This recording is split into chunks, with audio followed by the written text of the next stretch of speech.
welcome to the show, Amy Weber Unleashed. I'm Amy Weber, and today I'm so excited. I have a really good friend that I reconnected with recently. Her name is Bonnie-Jill Laflin. I'm sure a lot of you know her. I want you to welcome her to the show. We have a lot to talk about. Welcome, Bonnie. Hey girl, how are you? Good. How Good are to you? see you. You We're too. always talking on the phone, but it's good to actually see you visually. You always look beautiful. Thank you. You too. I know you have so much going on, so I really appreciate the time today. No, thank you for having me. So it's so interesting. I was thinking on before we went on, how do you even remember how we met? Was it on a job? Were we It's got to modeling? have been. I know it had to have been a job, right, or from someone in the industry. I'm assuming, Maybe right? Bernard? God, Maybe. we've been friends for like decades, and we've worked on so many different, from Venus to Frederick to Hollywood to. I mean, I can go on and on and on, right? The different.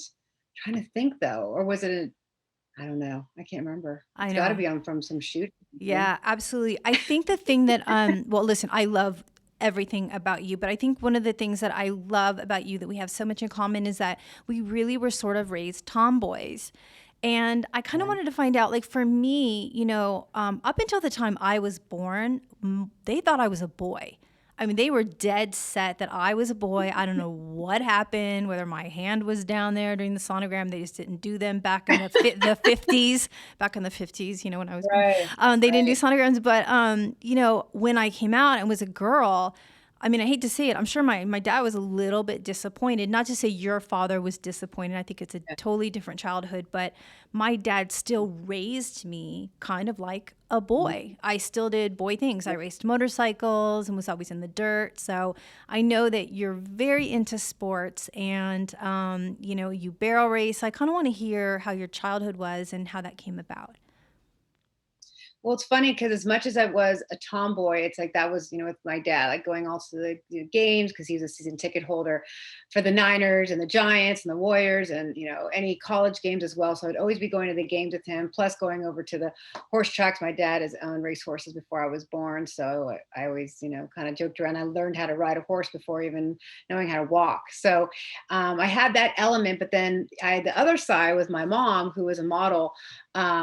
Before she had me. And so I was a ballerina. I was in the San Francisco Ballet Company. I modeled, I did pageants. My mom had me in pageants when I was about 2 years old. So I kind of had that split type of lifestyle, Amy, from the tomboy, but then the really girly girly. And I guess that's kind of funny, hence the two names, Bonnie Jill. Like I had that two different type of lifestyles. And I feel like I kind of still encompass that today. Yeah, absolutely. Was your dad a professional baseball player or no? He was just really into baseball. No, he was undercover narcotics in the San Francisco PD for 47 years, and he played on the SFPD baseball team. So, and then been riding horses forever too. So, um, that was kind of I feel like I am more like my dad because as much as like you and I both like to get dolled up and go on our photo shoots and walk the carpet or whatever. I still love. I think I feel the most at home, so to speak, when I'm in my boots. A jeans and You know, t-shirt, no makeup. I know. baseball hat. I'm in a baseball hat Yes. probably every day. Cowboy boots, every day, or my Jordans, and jeans. But yeah, it's nice to be in a dress. But the minute I'm in a dress, I'm like, oh, I can't wait to get home and take this off. It's so funny. I'm the same way. I And remember, heels, I'm like, oh, give me off these heels, and I right away put my flip flops on, or you know what I mean? Like I just want to. I don't know. I know, absolutely. We're definitely more comfortable just being sort of down to earth, sort of like Yeah. salt of the earth girls. So, tell me, I know that what cheerleading team did you start with first? Because I know you were a professional cheerleader for a few different teams. Yeah, so I was dancing professionally for the San Francisco Ballet, and then I was cheering for the Golden State Warriors. I was actually still in high school, so it was my senior year of high school. I was cheering in the NBA for the Golden State Warriors, then went on to the 49ers, cheered there for 2 years. Was lucky enough to be there during their Super Bowl in '95. Got a Super Nice. Bowl ring with them. That was the Steve Young, Jerry Rice days, and then I went over to the Dallas Cowboys and cheered there. Oh my goodness. So the last stop was the Dallas Cowboy cheerleaders. Yeah. You were never a Raiderette. No, I don't like the Raiders. Oh my, well, Yeah, so I'm that's like, I can't be a Raiderette. I mean, I love the girls, and respect the team, but I just, they're kind of the villain in my eyes. The That's Raiders, so the silver funny. and I mean, black. look, I know they're in Vegas now. I'm in Vegas, obviously Yeah, shooting the podcast, but I don't know if you remember a woman named Gretchen. I don't want to say her last. Cocktail. Okay, yeah. Anyway, the truth is Yeah. out. So she and I were doing a catalog down in San Diego, some type of, I don't know, apparel line, outerwear or something. Yeah. And this is during the time of the whole like Simpson trial and Oh that. yeah. Oh, yep. Oh, and she was one of his Uh huh. girlfriends or Yeah. whatever. I don't know what word you want to use, but yeah. I don't really, yeah, I don't know. All I know was that I'm just so, I felt like I was so far removed. Like I would just do my job and then go home. Like I knew everyone sort of liked me, but I was never in the middle of the fray. And Right. so we were staying in the same room together because that's what they do with models, right? They kind of just Yeah, we always had save to stay. money. We We had to, stand in, yeah, stay in rooms, and sometimes you didn't even know each other. You're like, right. "Oh, hi, don't steal my stuff, okay?" I know. Don't use my makeup. And so the Right. phone rang for the hotel, which of course is archaic now because we all have cell phones. And I Yeah. remember picking it up and I heard this Oh my distinctive gosh. voice say, what's cooking, good looking? And I'm like, oh shit. This is OJ Simpson. Like I just Yeah. knew, right? He's got very distinctive. He's got a little bit of rasp voice, and Soup, he's yeah. very distinctive. And I'm like, yeah, I don't think you want to be talking to me. And so I had to wake her up and I could hear them talking on the phone and they were kind of like laughing about, she's like, really, you wore a mask? You wore a disguise. No one saw you. No, and I thought, what the hell am I a part? Oh my It's like so weird. I always find myself in these situations that I should yeah. not be in. And I was just like, it was just a really strange kind Well, of remember she experience. stood by him through that whole trial. She did. Yeah, absolutely. Remember, She yeah. felt like, yeah, for sure she proclaimed his innocence and yeah, Yes. definitely. Oh We'll leave my, it at that. yeah. And moving on from there. I know that you were one of the, look, I think it's not as much as a boys club as it was. Maybe it still is. You're in the thick of being a sports reporter and you would know it better than anyone. But I think when you started, you were really breaking a lot of molds. So how did getting into sports reporting, how did that even come about for you? Well, I got my degree at University of Texas, so I was in Texas. I got my degree in broadcast journalism. From there, I was able to get a lot of different jobs. I worked the morning show for ESPN, which was Cold Pizza, which is now First Take, and was correspondent for them. And then started working for NFL Network and different networks. And then I went to KCAL CBS, and I was covering the Lakers, doing their pre and post game, a lot of different features. And then it was funny how it all kind of came about. The late Dr. Jerry Buss and Jeannie Buss and Mitch Kupchak, who was the GM at the time, was like, "Hey, we really want to try a female out. You've been covering the team. You know how to break down the triangle offense. You know these players. Why don't you? Would you consider scouting?" And so I scouted for a year. It was Pac-10 and Big 12. Pac-10 at the time, now Pac-12, and I scouted for an entire year, Amy. I did it for free. I didn't make any money that first year. They loved my scouting reports, and then signed me to a 5-year deal and another 5-year deal, becoming the first and only female scout in the NBA, which was different from the broadcast world. I mean, I was the only female in the NBA for all the different scouts, and me going to different games or going to NFL NBA pre-draft camp, all of that was just me, woman by myself. I would dress up sometimes. I'd throw my hair up in a ball cap and then wear baggy sweats and try to like walk and like talk, even act like a dude, Amy, because I was like, I need to be kind of accepted. And I Yeah. remember one of the coaches, Brian Shaw, he said, "What are you doing? Why are you dressing like that? Why are you like talking or walking weird?" And I'm like, "I don't know. I'm trying to be like one of the boys because this is a boys club and I'm the only female." And he said, "No." He goes, "You're hired for a reason. You know your stuff. You're credible. You're knowledgeable. Just be you." He's like, "If I can give you any advice, be you. You don't need to be someone else." And I was kind of like, and still to this day, I always remember him telling me that you need to stay true because there are so many people who try to mold themselves into like someone else. And it's like that person's already there.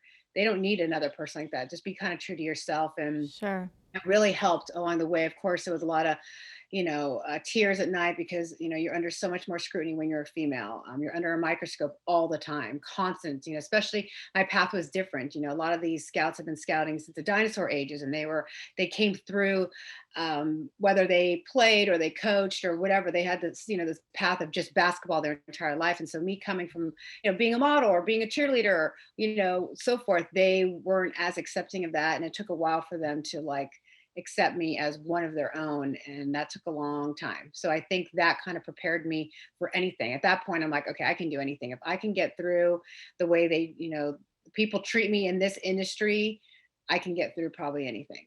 That's crazy. It's so reminiscent for me being in the WWE and how that it's Okay. just such a Yeah. frat, such a frat house. And it just felt like you just, I don't know, in the beginning, it's like I could do no right, no matter how respectful, no matter what I was doing. I know, we were actually required, even if you saw someone in the middle of a very intense conversation, if you didn't interrupt and shake their hand when you got to the arena, you had to go to wrestler court. Like we had an actual court, Mhm. wrestler's court, where you could bring someone. It was really strange, but That is anyways, yeah, really, really weird. So, but you must. I mean, gosh, your parents must be so proud. Not just your mom, but your dad also, that you were able to pave the way. Because are there now more female scouts in the no. league? That's it, No, really. I'm still the only female to have scouted. There are obviously female coaches, Becky Hammond, who's the assistant coach for the Spurs, who will probably get a head coach this next season. They've got other executives, people in basketball operations, referees. And then obviously, if you look in the NFL, same thing. They have a lot of female coaches, female agents. Sure. There's a Uh, kicker too, right? Is there a right. female kicker? Yeah. But not No scouts. there's no scouts. So it's funny though, when they call it the boys club, or when it comes to that, it's very much so, they'd like to keep it with the boys Got as it. of now. Well, listen, at least you're able to show that it's possible. So maybe in the future that ceiling will raise a little bit. Yeah. I want to talk to you also about your charity and animals. I know the animals are really, really close to your heart. They're really close to mine as well. I know that you barrel race with horses. It's so funny.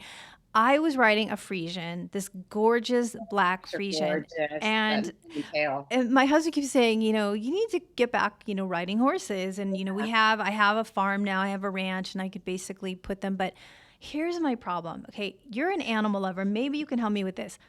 I would want it in the house because Oh my gosh. I would feel It's guilty. so funny. So I've owned horses my entire life, but my one mare that I have, I'm sure you've seen Amy, that I post her all the time. I've had Ella, her, Elsa Ray. Elsa Yes. Ray.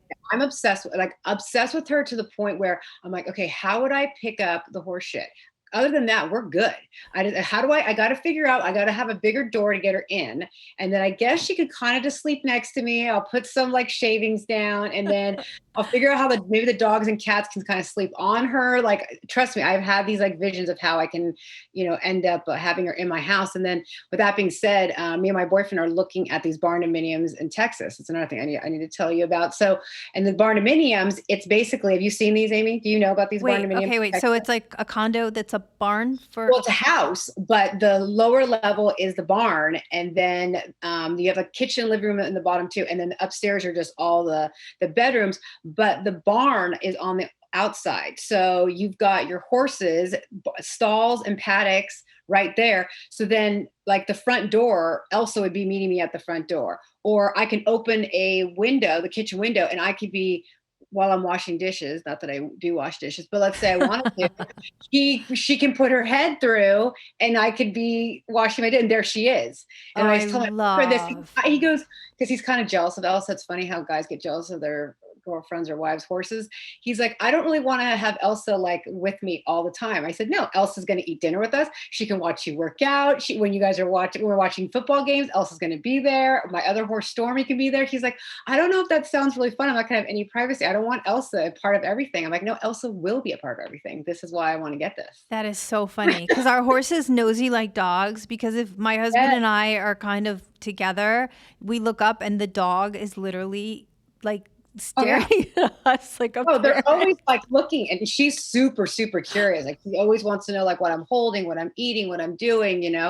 But I mean, how amazing is that, Amy, that you literally are living with your horse? And some I would people are love that. wacky, but for me, then I don't have to like work. I can always see what she's doing. I mean, I always want to know like when she's sleeping. I want to I'm like kind of a stalker in a way of her, because I'm always looking and see what she's doing. But I feel guilty because so there's okay, well there's retired race horses across from me where I live, and Yeah, then we have a couple of those too. Which is incredible, and they're so beautiful, and I see them. I know they're very well cared for. I'm not Yeah. saying they're not, but then on the back side of my fence, there are just these horses that I know they're not these wild stallions that were brought from, I don't know, Wyoming or Montana. Yeah. They were domesticated animals, and they don't have any type of structure. Like if it's raining or it's cold. And Oh, they so don't. literally like I went and I bought, blankets, like horse Yeah. blankets, and it was raining, so I snuck over there and the guy You caught wanna- me. He caught me putting the blankets and he was so pissed off at me. He's like, "What are you doing?" I go, "They're cold." He goes, "Did they tell you this?" You know what I mean? This farmer John with his overalls and stuff. And I just Like feel those old cowboy farmers, they think these horses can like they live like this in the wild, so it's fine. But if any horse has been domesticated, as we know, right. that then they want blankets, they want coverings, they get spoiled. Like if something happened to my mare and she ended up with someone else, like oh my gosh, she would not know how to live unless she's being spoiled. I mean, because Right. this horse is spoiled from her grain to her supplements to she's got fly boots so the flies don't touch her. She's got misters in her stall so she's cool. Like I treat this horse, she's treated probably way better than most humans. Oh my goodness. Yeah. So that's my problem And that you're I like was like, me. I know. I'm like, what do I do? Bonnie Jill is the biggest animal lover. What do I do? Because I don't think I can get a horse unless he can somehow fit into the house and sleep in the room. And that's a Frisian, and they're quite large. Regions are huge though, that's the thing. Yeah. But you could do a cool, paddock stall, where he could run around and then or you can have him in the pasture and then bring him in during the nighttime. Into the house? No, like Oh, into like well, yes, you could. No, but into like, a barn that's right next to you. Or you should have a barndominium right there. yes. I have a barn, and I could turn it into a barndominium. Okay. Yeah. Okay. So The on that kids would love topic, it. The kids would sleep in there too. well, my kids want it in the house. Like I said, okay, llamas. They go, will it fit in the house? And I'm like, oh, maybe. And then my husband's like, what are you doing? What are you Yeah. doing with this Well, situation? Arnold Schwarzenegger, he's got two little miniature ponies. They live in his house. They do. Okay. Google Eh, it. They live in his house. well, there you go. And he's like eating cereal and he's like, he's got his accent and he's talking to it was one of the ponies' birthdays. He said, and he was talking to them and he was giving them carrots and birthday cake, and they're right at the kitchen table, Amy. Oh my gosh. I love that. But how do And you, I was like dying. I'm like, oh my God. Like now I like love him so much just because of when you see someone that they love their animals, I like I'm like, know. okay, now I even like you even more. Yeah. But how, you can't potty train a horse, correct? Is that, No. no. Well, I guess some of the ponies they have them like where they try to put them in like get them to go in the litter box because like pigs do that. That's You a can train popular big pigs to do that. But litter box. yeah, exactly. I mean, the little Shetland ponies, they don't, it's not as big as And the your. flies too. Oh, it's funny Yeah. because I know these horses can't stand this guy because of all the places that they could take a shit. It is literally right next to the house. They have like 10 acres, and then you He go has. That's weird that he has no coverings for them at all. nothing, not even like a carport. I mean, like look, even like a jalopy, And like what is this? Does he ride them? Does he do anything with them? nothing. No. So why do you have them? All he does is basically water the pasture, so therefore there's more snakes. So I had to put up a snake fence because I found a rattlesnake The on rattlesnake. my doorstep the other day. Yeah. So okay, talk to me about Hounds and Heroes and how that came about because I know this is a charity that you started. It's really close to your heart, and I know I've donated, and I love. Yes. Yeah, so I started it, founded in 2011. I wanted to be able to combine both my passions of animal welfare and then the support for our men and women in uniform, so both military and first responders. And so what we do is that we rescue dogs from shelters, we train them, and then we pair them up. Like I said, with combat veterans or first responders that are dealing with PTS, TBI, and then even wounded warriors that are dealing with disabilities like amputees. So we train them as service and therapy dogs, and then we pair them up, and we also do equine therapy. So a lot of the horses that I've saved that are either at my parents' house or in Texas that were rescued from different slaughterhouses, unfortunately, kill pens, off the track thoroughbreds, and they are able to do equine retreats on the weekends. So these wounded warriors can go out and they ride for the weekend. And we know how therapeutic horses are and dogs or any animal. So it really makes a huge difference. And so for the dogs and the horses and our heroes, it really makes a lot of sense. And we're saving lives, because you're saving, a dog would, could be euthanized, because we usually do high risk dogs, the horses that are in these kill pens, and the suicide rate for veterans is so high. So we kind of say that we're saving, three different lives right there, just by doing this. And we've seen the changes. We've seen how a guy who just came back from a deployment, who's all messed up, doesn't have any relationship with his family.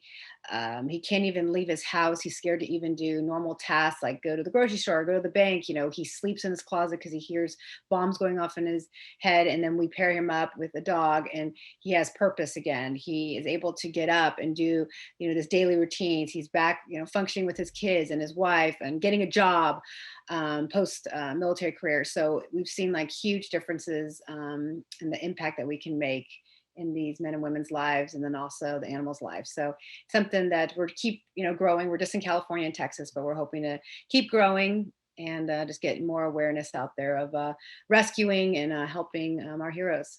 That's so amazing, Bonnie Jill. I mean, I know when I was going through chemotherapy and I had a dog that would not leave my side. Yeah. I mean, just knew how sick I was on that bathroom floor, and They know, they like, do. and they know when you're upset, like, they know that you are going through something, and they wanted to be there for you in every step of the way. Yeah, and speaking about having a purpose, it's interesting because when I became a mom, I realized that, look, we all have bad days, but, I think it just really kicked me in the ass where it's like, you have to get up. I mean, you've got these two little people that are relying on you, and you're also setting an example for them. And Mhm. so I think it's okay, obviously, to have your bad day, throw yourself on the ground, but, you know, you have to get back up for them. And Yeah, yeah. so having that, animal as a purpose that they know have to take care of them is just incredible. So is it houndsandheroes.com? How do people find out Yes, more? houndsandheroes.com, and then we're all on different social media. We just pulled a dog that was going to be euthanized within 10 minutes. We pulled him just like literally in the nick of time, AB. And his name's Charlie, and he's right now at a board and train, and then he'll be going to a foster. And then we'll be seeing if he hits the requirements to be able to be paired up with veterans, because sometimes they can't do the certain needs that the veteran needs. So then we'll just end up adopting him out to different families, sometimes just military families that just want a companion dog. But we go through a lot of steps because, as you know, some of these guys who get back from the deployments, they deal with night tremors, or some of them have seizures, or they need these dogs to do different tasks for them, which means the training is a lot more intense and long. So each dog, we usually do a lot of pit bull and German Shepherd mixes. Those are the main breeds that we usually do, and they make fantastic therapy and service dogs. Is it also because pit bulls, are they the dogs that are usually given up most Yeah, frequently? a lot of breeding. So many people breed these pit bulls, and then they pick the best that they want, and they throw the mama and and the rest of the litter there, or they use them as bait dogs. So there's a lot of dogs we've pulled that are bait dogs, in these dog fighting rings. And sometimes they're, just like the Michael Vick dogs, and it takes a lot of rehab for them to get through. And like I said, sometimes they're not, fit for a veteran, but then there's times where, like this one story, it was so sad. This Marine had said, "Hey, I really want to get a dog." And he goes, "Do you mind if I come with you to the shelter to see, the dogs that they have?" And so he came with me, and there's a German Shepherd that had been pulled about a mile and a half by its owner. They tied him to the back of the truck, and they just dragged him for a mile. He just had nothing on him. What He the was just, fuck is wrong with people? yeah, yeah. I mean, bad, Amy. I mean, bad, right? So, and it's funny. So this Marine was like, "Hey, what about him?" And I said, "Well, he's going to, take a long time for him to, we got to rehab and we got to go through all this." And he said, "Well, I'm the same thing." He goes, "Well, we'll rehab together." He's like, "I was Oh, blown up by an IED."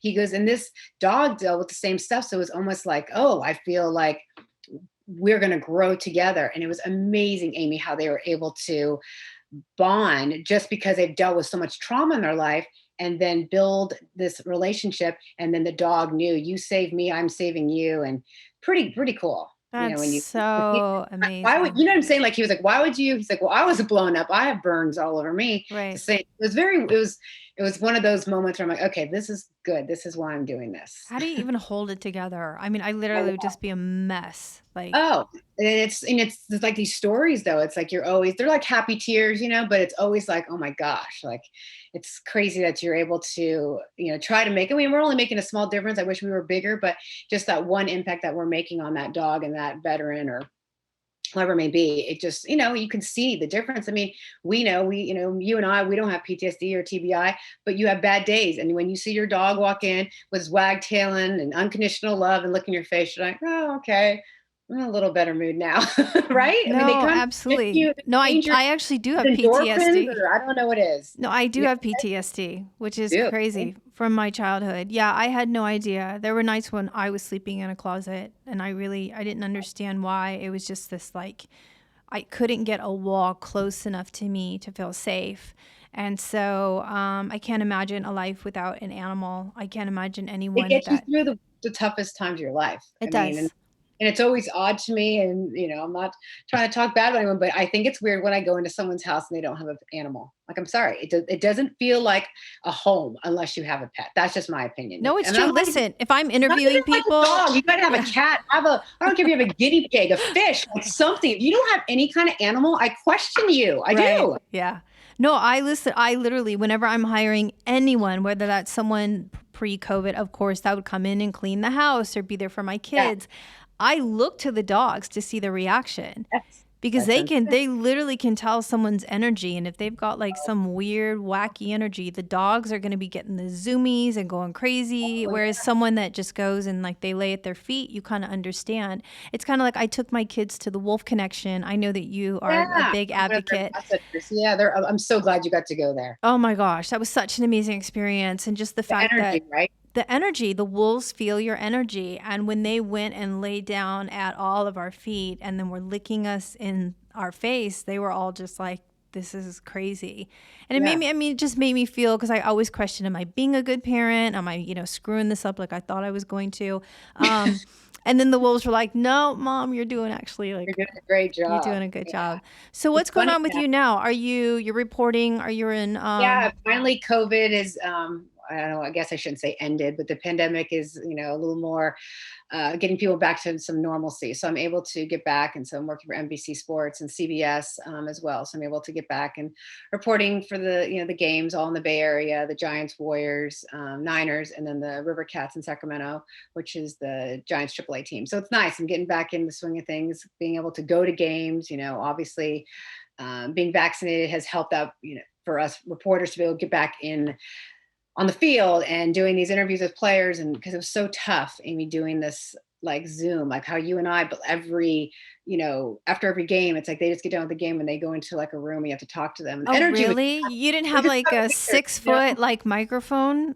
They wouldn't let us they wouldn't let us in the same room until the Wow. vaccination. Right. Then they were okay with it. But so that's been really nice, is that been able to get back to normalcy, being on the road. I'm on the road like once a week. And as much as that sounds crazy, like I'm one of those people, if I'm not go, go, go, go, I go kind of crazy. Like Stir I almost feel crazy. like Yeah.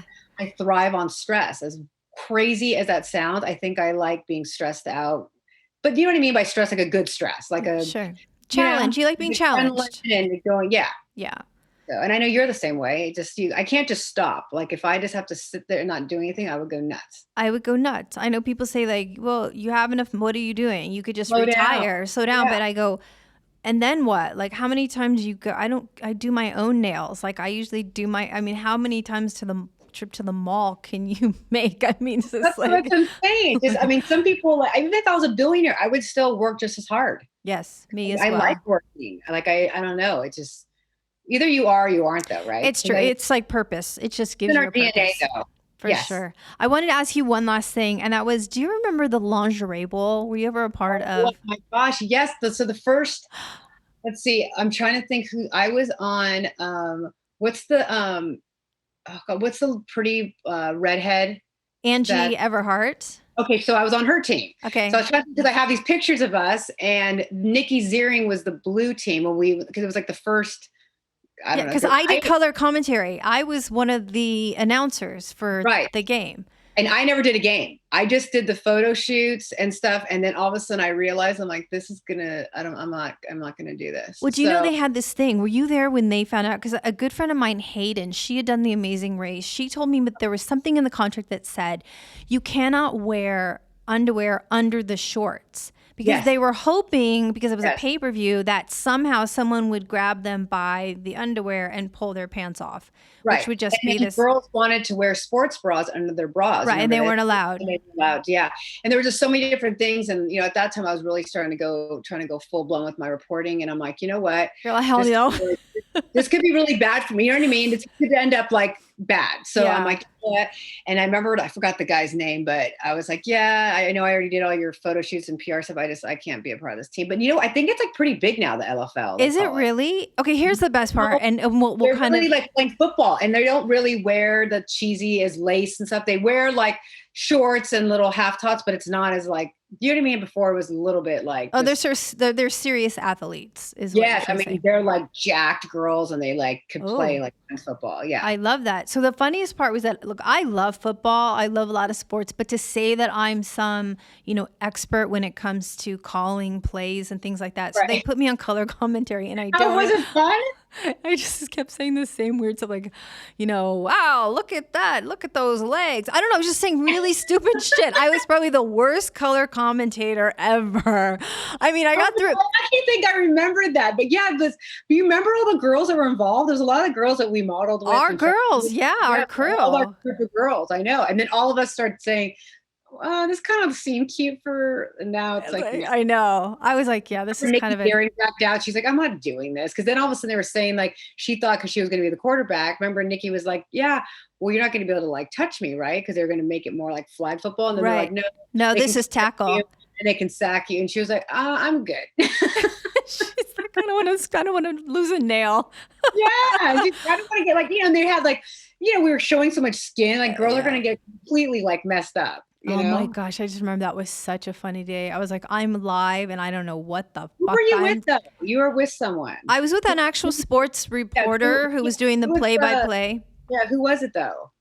Yeah, I think that it was such a bad day. I probably blocked that whole but I remember thing out of my mind. I remember that you did it, but yeah, that's so funny. Oh my gosh. Listen, it has been such a pleasure. I could talk to you for hours and hours.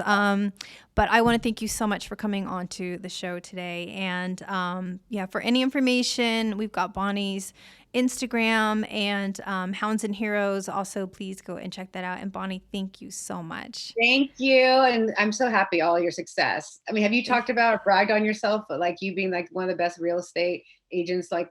No, I'm just talking about my pitfalls. I'm just talking about the shit I've been through. It's a pretty big deal. Thank you. So I'm going to brag on you. Oh, you're so sweet. I'll save that for a whole nother episode. Okay. Yeah. All right. Awesome, Thanks, girl. Emily. Love you. Thanks, Bonnie. Love you too. All right, guys. Thank you so very much for watching. And I'll wait to see you on the next episode. And remember, whenever there is rain, look for rainbows. And whenever it's dark, try to find some stars.